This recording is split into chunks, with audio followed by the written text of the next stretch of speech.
how many of you are actively nurturing some community, some sort of community within your workplace right now? We have a very robust communities of practice that exist at our company. And so I don't actually manage it. We have a knowledge manager that manages it, and they are closely associated with our platform called Jive, where we gather all of our knowledge so that it's searchable and you can find things and ask questions. And it's a social media platform, basically.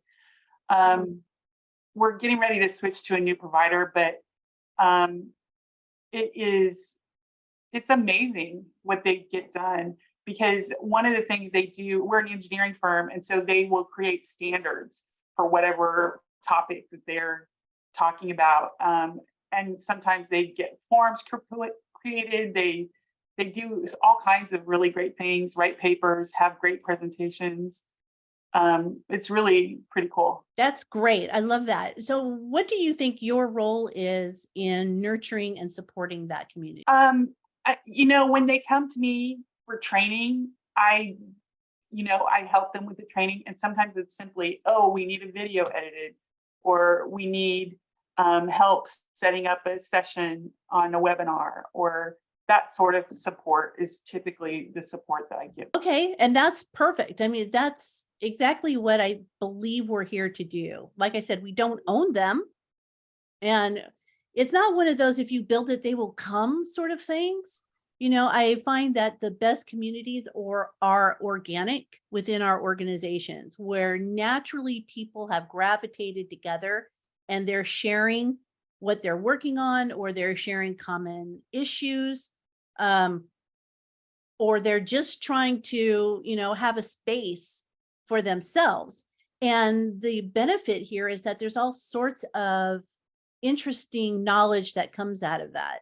I think we have too many different garden plots in our organization, because there's so many channels that, even when they grow up organically, like, just people have sometimes they gravitate towards one channel over another, or I don't know. And so sometimes things start out, I mean, like anything else, when you have a really strong sponsor, or you have sponsorship in leadership, is, I think, when the best communities thrive and grow.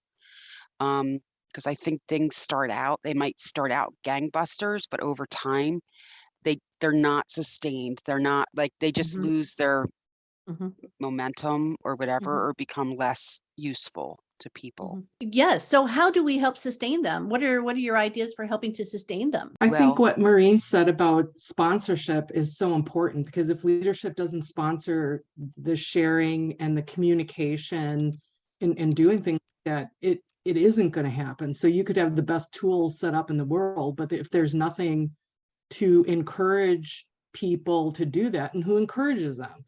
Management has to support that, I think, in one way or another. I mean, there's only so much your HR team or your training team, learning and development, whatever you want to say, can do with that. I mean, I think it all goes back to, again, who is supporting in the organization, and how are they supporting it, and how are they encouraging it? Yeah, and I think leadership sponsorship is great, and it's important to have those champions. But if you think about organic communities, those are communities of people who have naturally come together. So it's not necessarily, some of them may not necessarily have leadership championship because they didn't need it, right?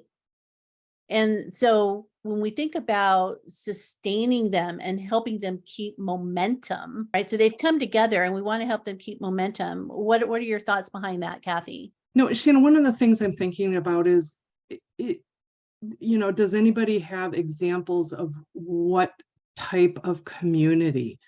Like, for us, here's a little community of learning and development professionals that we want to learn, but within your own organization, maybe you don't have many learning and development professionals. So do you see communities elsewhere? Because in my mind, are we talking about communities of practice like within an organization? So I'm just kind of curious then, like, within an organization, are there communities that they're trying to grow? Is it for maybe customer service people, so that team has a community area that they go to learn? Is it management? So there's like a leadership community. I'm just kind of curious what kind of communities within an organization, you know, are established. So if you, like Shannon, you said, if you're trying to do that organically, I mean, how do you kind of start something like that too? You know, what's the catalyst? What topic or role or issue is a catalyst for forming a community too? I'm just kind of curious about that.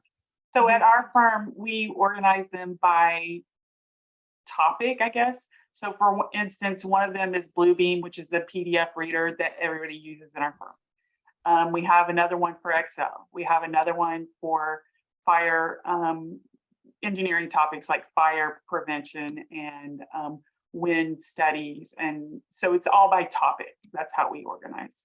Yeah, we have very, very similar. We have some that are organized by topics, and then we have like a young professionals community that was originally started by an executive sponsor, but has kind of just been, you know, they monitor it and encourage it, but it's really the community of young professionals that are doing it. I love that idea. So maybe it gets started by leadership or somebody within L&D or somebody else, and then they hand it over and say, okay, I've done my job. I've nurtured the ground. And so now you guys take it over, it becomes yours. And that's where the richest communities are, and the ones that are most successful. You know, others, if we start them and we insist on ownership of them, then sometimes that's where they die, because people don't feel as though I really have partnership in this. I don't feel like I have, you know, my own unique voice because somebody else is controlling it. Why not be controlled by the group? So I like that, Jason, that they went in that direction.